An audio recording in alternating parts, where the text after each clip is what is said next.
If you click on this video, that's to say you're interested in what I'm about to say, right? Let's get started.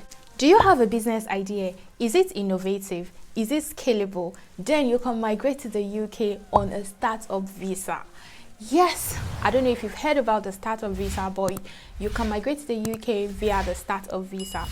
So in case you're wondering, oh, the business idea has to be mind-blowing, or the startup visa will require a lot of capital, then you need to watch this video from beginning to the end.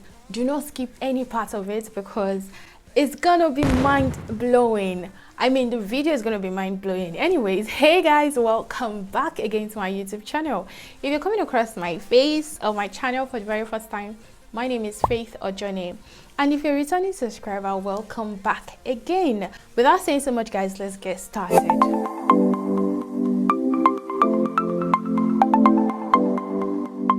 So, in case you're wondering, what is a startup visa? A startup visa is a visa for individuals who want to establish a business in the UK for the very first time.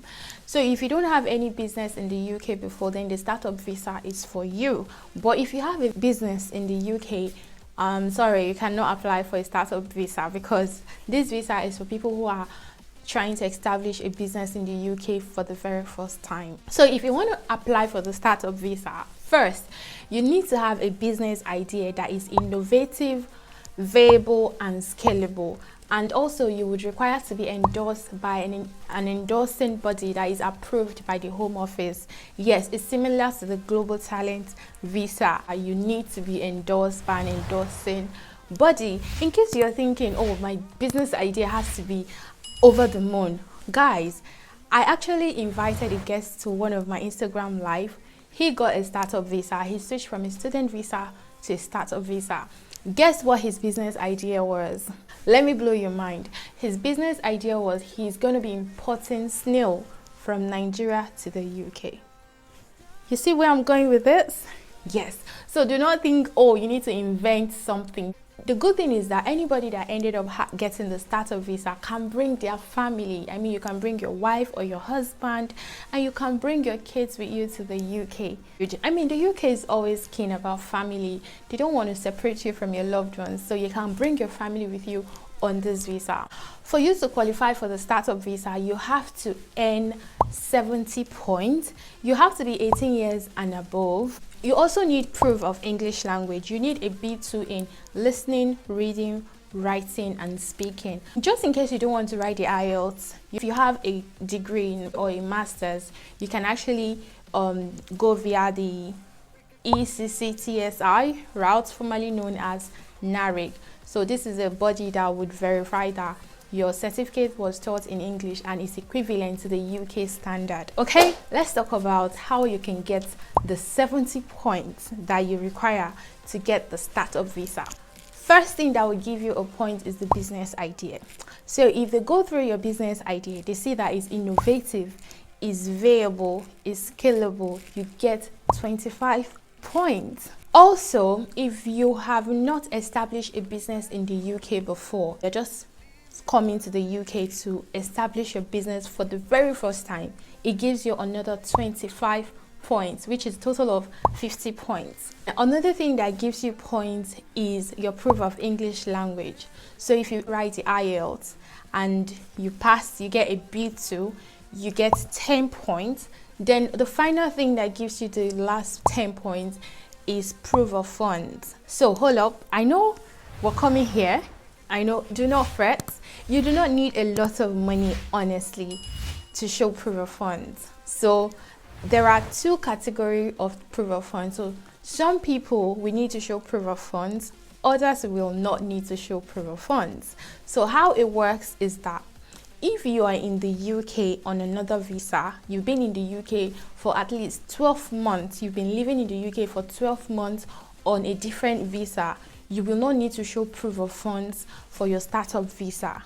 But if you're an applicant, you're applying from overseas for the very first time, you will need to show proof of funds of £1,270.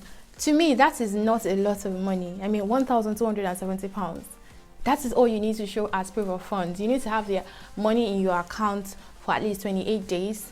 before your application. Is it 28 days before your application or during your application? I don't know.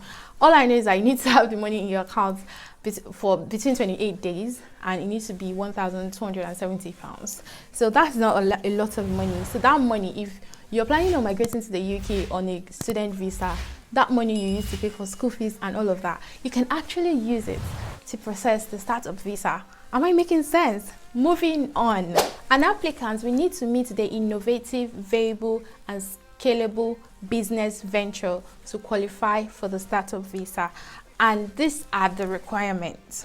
One of the requirements is that the applicant needs to have a genuine business plan that meets new or existing market need or creates a competitive advantage. The second requirement is that the applicant business plan needs to be realistic and achievable based on the applicant's available resources. The third requirement is that the applicant has or is actively developing the necessary skills and experience needed to help in developing the business and has market awareness. The fourth requirement is that the applicant has evidence of structured and planning of job creation. I mean, at the end of the day, the business is going to create jobs and there's opportunity for growth in that business. This is all they want to see, literally, honestly. So it's something you can do. So if you're an entrepreneur out there, you're watching this, wherever you are, you have this business idea that you think will flourish in the UK, you can actually come here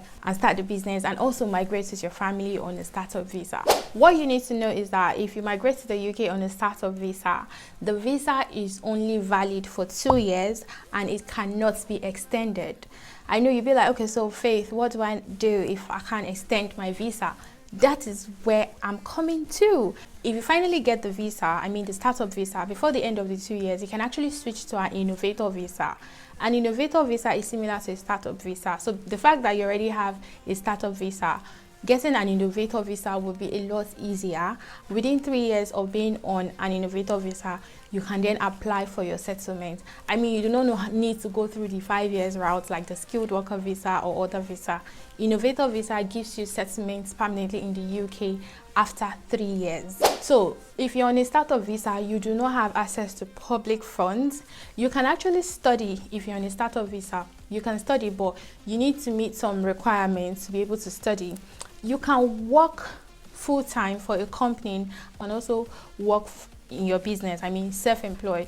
We are migrating to the UK as a startup business, so you can still work, do other side jobs while you're still doing your business. You can decide to work full-time, or you can still be self-employed. You cannot work as a sport person, which is always on everybody's visa, I think. So if you're on a startup visa, you need to plan towards getting the innovator visa so that you can make your stay permanent in the UK. I will leave the link to the startup endorsing body in my description box below, and I'll also leave the link about the startup visa, everything you need to know just for you to read further, to digest everything I've just said, in the description box below. So guys, if you've not subscribed to this channel, what are you waiting for? Hit the subscribe button down below, support your girl.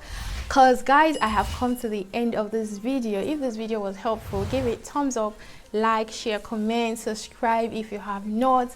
If you are following me and you would like to join my Telegram community, I've created a Telegram community. I'll leave the link of my Telegram group in the description box below as well.